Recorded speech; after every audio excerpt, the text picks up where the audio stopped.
Hello, hello, hello, everyone. Welcome to Coffee Tea, You and Me with Coach Powell. Let me do myself and get myself together here. Uh, Unfortunately, guys, today I am recording from the car because I am in the middle of a big move and time got away from me, and I didn't really know how long it was going to last or how I was going to be able to set it all out. So I'm here today from my car, and I'm glad to see any of you all who would join me. I'm going to give it a few seconds before we get into today's topic, because today's topic is super, super, super exciting.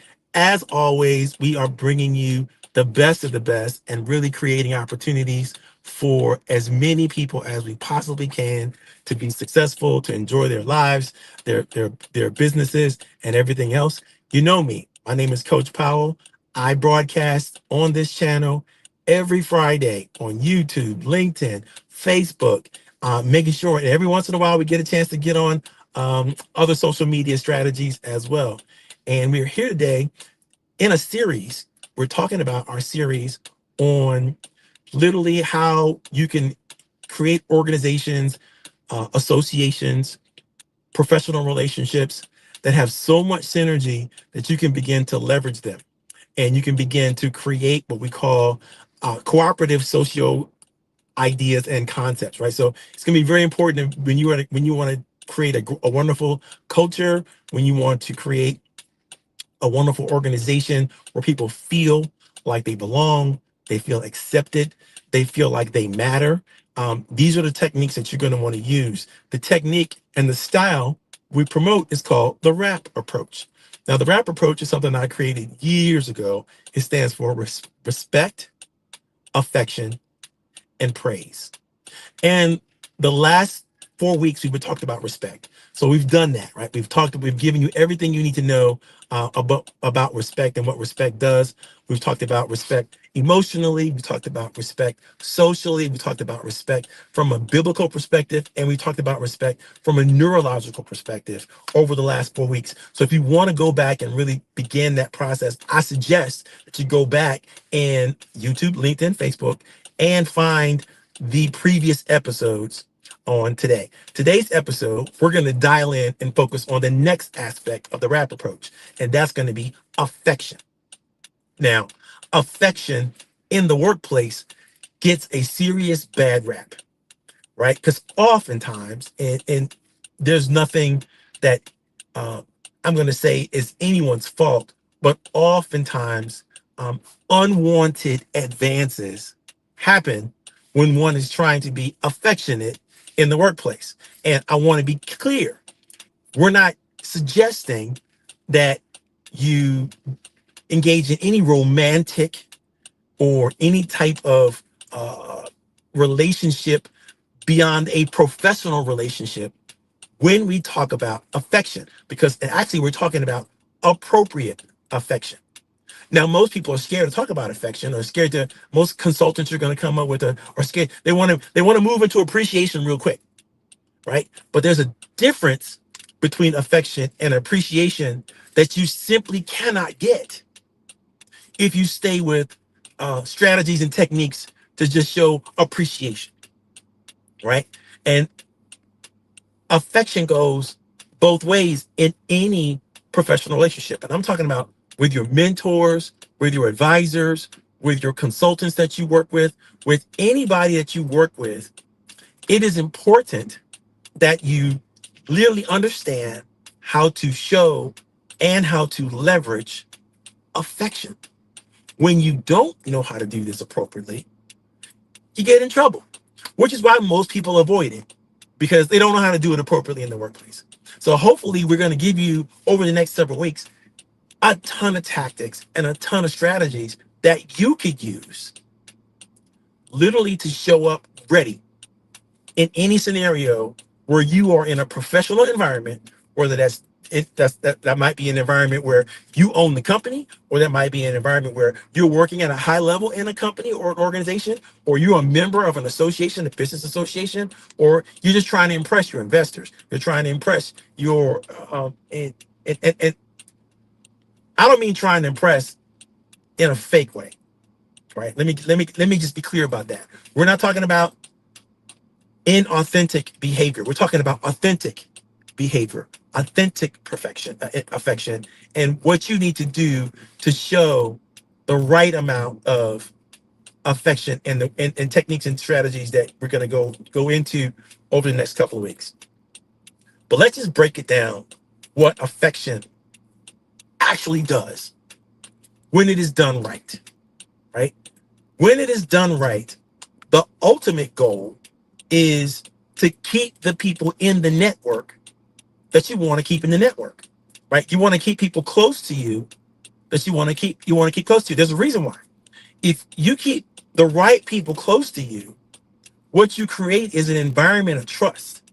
And that environment of trust is something that you can literally take for granted when it's both ways, right? You want to make sure you create that environment of trust that you can literally lean on, believe in, have faith in, understand that where you fit, where you matter, and where other people fit and where they matter.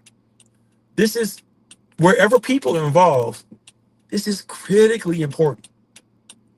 Over the next several weeks, we're going to get into all of it, right? We're going to get into the ancient wisdom, in terms of what we've thought. We're going to share with you some of the best techniques that anyone has ever come up with when it comes to appropriate affection, right? We're going to talk about the neuroscience. Yeah, we're going to get hardcore. We're going to give you the information that you need moving forward to understand how appropriate affection affects the brain. It affects everything we do. I'm going to share with you some of the best quotes you've ever heard, and I'm going to let you in on some of the top secrets that people have when they get this right. Let's talk about some of the things that we know are important to know with appropriate affection. First of all, people get the warm and the fuzzies. Now, what do I mean by that? When you show appropriate affection, people literally love what they're doing. More importantly, they love who they're doing it with, right? So if you're onboarding a new person or you're bringing a new person into your organization, I don't care what kind of organization it is, it's important that they get a sense and they feel accepted right away, right? You want them to feel like they belong. You want them to feel like they can trust this environment. They can let go of the guards and begin to enjoy themselves, right?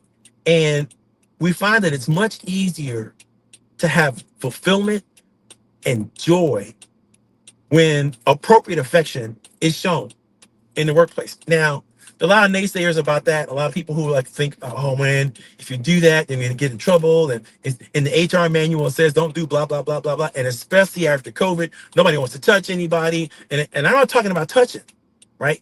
You can show affection without laying a hand on somebody. You can show affection without hugging them. You can show affection without any type of anti-work related, policies and procedures, right? You don't have to go to the HR manual to ask yourself, how do you show that you care about someone? How do you show kindness and connection and even love in the workplace, right? You don't have to. We learned how to do this when we were kids. When something happened and we weren't feeling so good, somebody came to our rescue and asked us, hey, what happened? How are you doing? What do you need? How can we make this better for you? People cared enough to want to try to intercede when there were challenges in our lives as young people. Well, it's no different when we're older. In fact, we don't have to wait till the challenges arrive, right? If we pay attention to people, right, they're going to tell us if you truly, by the way, you can't respect someone you don't know or you haven't really paid attention to, right? You haven't spent time with. You can go back to the other series. I already talked about that. Respect everywhere means to show someone or to be honored or to be adored by someone for something specific that you've said, that you've done, that you've accrued, or that you've basically work with them to create a sense of environment of trust and an environment of happiness and love, right? These are people that you respect. Gone with that. I want you to get rid of that notion that you can respect everyone. You can only respect people that you try to respect, and respect people who absolutely have come into your consciousness and allowed you the privilege of honoring them and adoring them for something that they did or said. That's respect. Anything else is something else. It's not respect. So don't toss that around like, oh, I respect everybody. Yes, everybody deserves respect because everybody should be getting attention. If you haven't paid attention to someone, you can't respect them. So back to affection. If you've had somebody that you respect, let's leverage into affection, right? Somebody who's respect, do they know that you respect them? Have you told them that you respect them? Have you told them what they said or what they did and what it meant to you to be in their presence, to hear it, to be involved with it, to enjoy the process, right? If you haven't, shame on you because you lost an opportunity or you didn't take an opportunity to show appropriate affection. Now, when you show appropriate affection, a couple of things happen. People understand that you feel something special about them, right? Now, for most people, that begins to unlock a door in their mind and in their heart. They start to pay attention to the person that's paying attention and being affectionate towards them, right? It's hard to get somebody's attention in today's environment. We're all suffering from what I call attention deficit, right? If you're dealing with people like the normal people that I deal with in the world who are suffering from attention deficit, it's very difficult to then, break through the noise and get their attention. Thank you so much. I got some thumbs up from some of my friends out there. I respond a lot better than I will respond today. I'm sorry for that.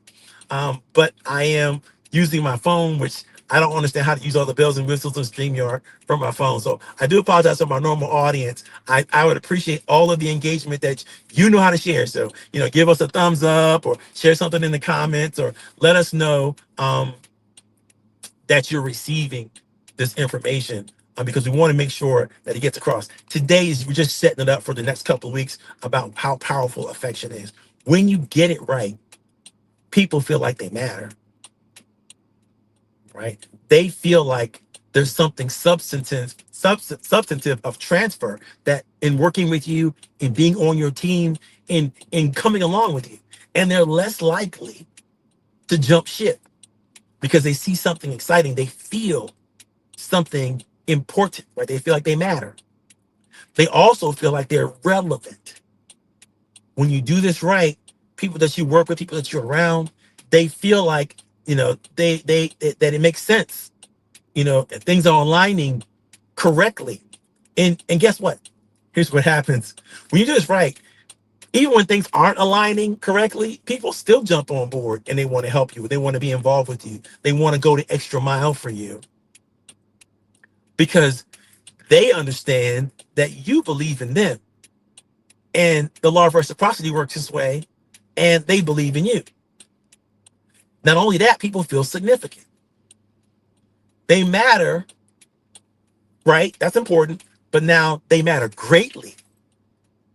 That's when you get to that point where people going, wow, I just love being around you. I love working with you. I love your spirit, though. What you bring to the table is so important. So it's important if you want to have appropriate affection shown to you, then you need to be, as a leader, you need to be the kind of person that shows appropriate affection to others, right?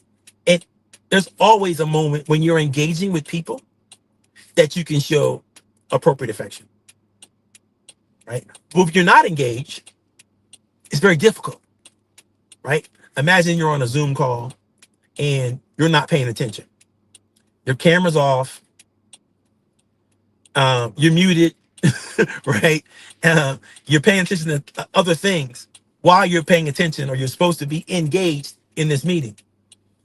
How do you think others feel when they clearly see, when they look at the box that represents you, a black shadow, or they clearly see when they look at the box that represents you that you're on mute.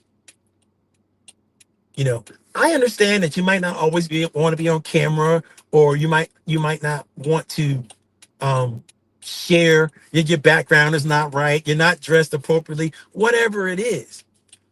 But know what you're giving up is the opportunity to share that body language that says, I hear you. I understand where you're coming from. Oh yeah. Oh, that makes perfect sense. Even if you don't verbalize it, right? Your head nod, right? You're leaning in. You know, that's telling people that you're engaged. A part of being engaged is sharing that you care about the person speaking, about the topic, about the organization, about the people who belong. So I highly suggest that for all of you, you stay camera ready and don't shy away from being on camera when it comes to these hybrid moments or these virtual moments. Because when you do, you rob others of the opportunity to know that you care, that what's going on matters to you. Now, when you don't do this, you send a clear signal, and it might not be true that what is being said or what is being done simply doesn't matter to you. Now, I get it, you know, when we all first started, when COVID happened and everybody started working from home, and, we were worried about bandwidth and how we were losing signals and all that kind of stuff. And yes, that still does occur. But when you can, do not give up the opportunity for the nonverbal engagement that you can show just by being on screen, just by, saying, giving a thumbs up every once in a while, or letting somebody know that you care about them or you understand where they're coming from. By the way, the chat box, brilliant tool to use, because on most video conferences or calls, or even whole entire webinars, right, where you get a chance to engage in the chat. I mean, you can put you can engage with people privately in the chat sometimes. Sometimes you can engage with the whole group. Everybody's going to see what comes up in the chat. This is stuff that's important stuff to use. Speaking of today, if you are an entrepreneur, a business leader of any type, and you have something that you want us to pay attention to, put it in the chat. Put your information, or if you have an event coming up, put it in the chat. If you have a link to some special deal that you want to share, put it in the chat. This is a business-friendly channel, and we care about business. And so we want to give business leaders and business owners every opportunity to share what's going on with them. Because even after this broadcast, this is going to be available on YouTube, on LinkedIn, on Facebook. People go back and check it out. People who will go back and check it out, guess what? They can still see the chat. And so if you have something of meaning to share, please share it in the chat. Please engage as fully as you possibly can. Please let us know that this matters. Because, I got a lot of energy. Okay, as you can tell, I got a lot of energy and a lot of passion for putting out content that's meaningful to small businesses and small business owners and people who are starting their businesses and all that kind of stuff. But I understand, time constraints make it difficult for people always to go, well, I want to hear, but I don't want to plug in and blah, blah, blah. I don't care. Anytime you can engage, even if it's just for a few seconds, because you never know what paying attention to something might mean to somebody else. Or when somebody else sees what you post, they may have another thought to share with you that might be important to you, right? Stop, giving yourself the excuse, well, oh, I don't have time. Oh, I'm not sure. All this doubt, it leads to negative emotional behavior. And when you do that, when you engage in behavior that's not forward thinking, that's not, is, I don't want to say antisocial, but that's the word I'm thinking about. There's got to be a better word. If you guys got to get a better word than antisocial, let me know. But engagement is critically important to anything that you do. Even if you're watching a webinar and the person is in recording, try to engage. Put some stuff in the chat. Try to take notes in the notes section if there's a note section available. Try to be all in, because you'll find that the more you're in, the more you are engaged, the more you are paying attention, the more you are really trying to even turn a one-off lecture into something that's special. The person who's giving the lecture is probably going to be looking at the chat at some point in the future. And it's going to hit them in their email box that somebody responded to you, blah, blah, blah. Give them a chance to respond. Give them a chance to show up for you. Give them a chance that they're already sharing their talent, their expertise, and their experience. Give them a chance to really, really shine. And you'll find that if you engage with them, they'll engage with you back. And if they engage with you back, then you have something you can start a relationship with. Now be careful, right? Everybody's been burned by people they thought they were in a relationship with, but they really were in a transaction with, right? And so be careful about who you accept into your universe. I don't care how you accept them, whether it's live, whether it's from or some kind of hybrid or some kind of online presence and so on and so forth. Do your due diligence, because people already know how to act like they care. I get messages every day from people who ask me, like, how are you? How are things? How's business? And literally, they don't know me, right? So if you don't know me, you ask me a question that's invasive, that's probably not a good way to get to know me. Or you ask me a question specific to my business. Are you happy with the amount of leads you're getting? Are you happy with blah, blah, blah, blah, blah? Again, those questions might excite and interest people who are desperate for something, right? And again, I understand the marketing strategy. I'm not the one, right? I'm not desperate for anything. In fact, I'm a hunter. I'm not the hunted. I'm a hunter. And so I'm hoping that, you understand that some people will use the language of affection, but they don't have any reason to be affectionate towards you, right? So it doesn't make any sense, right? For them to engage with you, they're probably looking for a transaction. And by the way, let me dispel a myth. You can't transact your way into a relationship, right? Because there's a couple things happen. If I buy something from you, a product or service from you, in the back of my mind, whether I want to believe it or not, I kind of own you, right? In the back of my mind, if I buy something from you, then I'm expecting something from you in return for that commitment of, you got it in my pockets, and now I got to give you something. Now you got to give me something that I want back, right? Now, what you think I want and what I really want might be two different things, right? So you think you got this product and your service and so on and so forth. You package it up real nicely. Y'all got all your marketing materials together. You think you spelled it out really quick, really easily for me. And I said, yes, I sent my credit card in. Boom. I thought I bought it, right? Guess what? If I don't like it, I'm calling my credit card company and I'm saying, this is not what I thought it was going to be. And I didn't get what I was promised. Give me my money back. And you don't have a whole bunch of recourse in that situation, right? And so you want to make sure that you're clear what you're looking for, what you're about. If it costs you money, it's not a relationship. It's a transaction. Now, can you get to a relationship? I don't know, but you got to ask the right kinds of questions, and you have to make sure that you're getting what you need, right? Because if you don't put out there, this is what you're really looking for, people who market it to you, they're probably just thinking about it as a transaction. Can you twist them into a relationship? Possibly.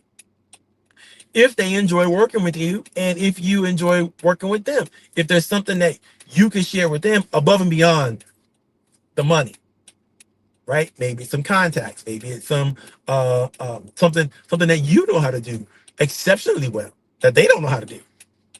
And if you can ever get a word in edgewise, you might be able to create a synergy where there's attraction, right? And there is interest and engagement. And then you might have some, now you have an opportunity to try to build a relationship. I have a class that I teach, um, in a program that I've created, that's called um, the Hero Council concept. And the high level strategies we share people on that is phenomenal. Because yes, you can build an advisory council. An advisory council is pretty much a group of high powered, people who do your bidding. They help you with your ideas, and they help you massage your thoughts, and they'll tell you, this is the way you might want to consider, this is the way you might want. I would go here if I were you. They give you advice. That's the advisory council's both responsibility. Whether you pay them or you don't pay them, none of that matters. What matters is they're there to give you advice, and they've accepted the role of advisor as be on your board or your council or whatever it is you're creating, right? Heroes are much different, right? They are already doing amazing things, right? They're already captains of industry. They're already leaders in their community. They're already, quite involved with things that you wish you could get into, you wish you could do, right? And then when you recruit these type of people on your council, they can become more than advisors. They can become heroes. And just like a good example I would give of this is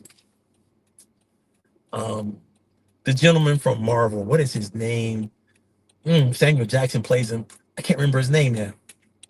Anyway, he doesn't have any superpowers, right? But he's able to organize this council of heroes and get them to work, right? Get them to focus on, get the team together and have them literally save the world over and over and over and over and over again.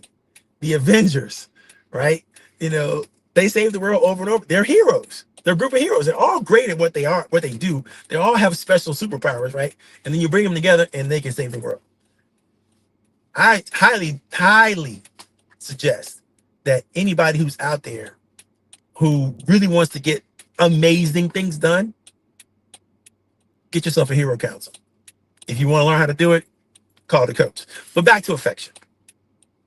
Affection is one of those things that if you do it right, again, people feel like they belong to something that's meaningful. They belong to something that's relevant. They belong to something that is significant. I call this the MRS degree. We all want our MRS degree. None of us want to waste our efforts, our energy. We don't want to waste our focus. We don't want to waste our productivity. We don't want to waste anything. And so how do we know we're not? When people share with us that we're relevant, when people share with us that we're special, when people help us understand that we're delivering something exciting, something special, you appreciate us, right? At a high level. That's affection, right? When you feel that intimate with an environment, you know what you don't worry about? Overtime. You just do it. In fact, companies and organizations that get this right, when I'm talking to you, they have people that don't want to leave work. They literally have to kick them out of the building in order to get them to go home and reset and focus to come back into work. Now imagine a virtual workspace, right? How difficult it is once you get this team cohesion correctly. Everybody cares about everybody on the team. When you get this right, people will make sacrifices for themselves and for one another that they do not make when you get this wrong. You shouldn't have situations where there's no coverage for a client, that has, even if you've had two other people assigned to cover when somebody's on vacation or somebody's sick or something like that, when you have a client or whatever that you need to take care of. There's no excuse for that. You didn't create the team cohesion. Because if you created the team cohesion, then people would care about each other so much so that they would volunteer to cover for a person who was out, or a person who was sick, or a person who had a family emergency for whatever reason. And you don't have to worry about, their stuff falling down, because their friends will jump in. And before it gets to the manager's desk or the supervisor's desk, there's already coverage, right? But when you don't have the kind of cohesiveness that comes from an organization or an environment that has appropriate infection going on across all channels, right? So this doesn't really matter. I know you're thinking, well, what if I'm not the boss? It doesn't matter. You're still responsible to show appropriate affection to everybody you work with. If you do this right, people will love you. They literally will go to the mat for you. They will sacrifice for you. They will go deep. They'll invest in you if that's what you're looking for. They'll refer you if that's what you need. In fact, I said it right there. Your need is going to drive how they behave with you. Not what they want to do or not what they're skilled at. That's important stuff. Don't get me wrong. I'm not saying work with people who are unskilled or whatever that is. But when you have a need and the people that care about you know that you have a need, well, that's when they wake up. That's when they really go, oh, wow, this would really help if I did blah, blah, blah, blah, blah. But when you're going to sit around and act like you're all in this thing by yourself, for yourself, it's all about you, everything you do, guess what? That's not true. Human beings need each other. Next couple weeks, I'll be talking about the neurological response to affection. So you're going to see exactly what I'm talking about here and why it is so important that we don't give up on affection and stop trying to replace it with appreciation. It's not the same thing. All right. When I know you care, it's different than when I know that you appreciate. It's really different. There's a great Maya Angelou quote. Let me see if I can remember. People, something don't know how much you care until they know how much they don't feel you. Anybody, if anybody knows the quote, put it in the chat. I can't remember it, but it's something Maya Angelou would say that's a tantamount to making sure that people know how much you care about them. Because when they do, they literally can give you their best. When they don't, they really can't give you their best, right? If I don't think that you really care about what's going on with me, I'm putting myself at a risk, at a social risk, and an emotional risk to give my all and my best to whatever it is you are working on or whatever it is that you need. And if I do that all the time, and there are people who are they really think they're Florence Nightingale and they could serve everyone. And they could do it the same way with everyone. They can't. We only have so much of a bandwidth that we can share with people. So I'm not saying don't be a caring, feeling, loving person. I'm saying be selective about who you give all of your love and your attention and your affection to, because in the workspace specifically, people will take it for granted and they will take advantage of you. And you have to know that you're actually in a relationship, not a transaction. Because if you're in a relationship, it's a win-win thing.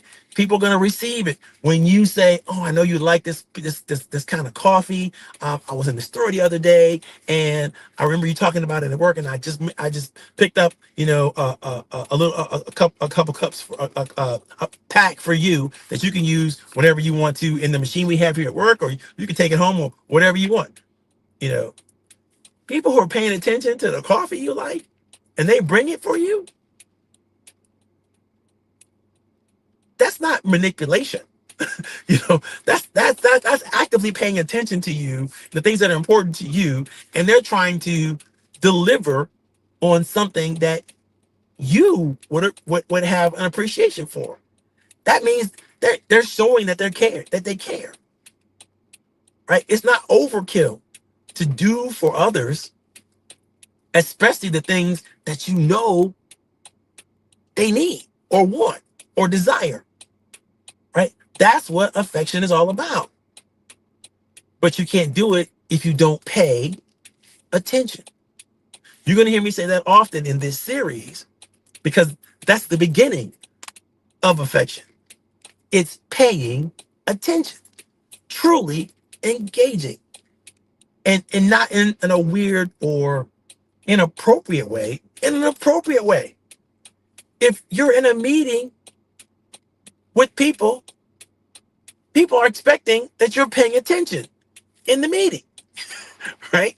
If you're talking or having a conversation with a colleague, they're expecting you to be paying attention. Whether it's within a conversation with an investor, they want you to pay attention. Conversation with a shareholder, they want you to pay attention.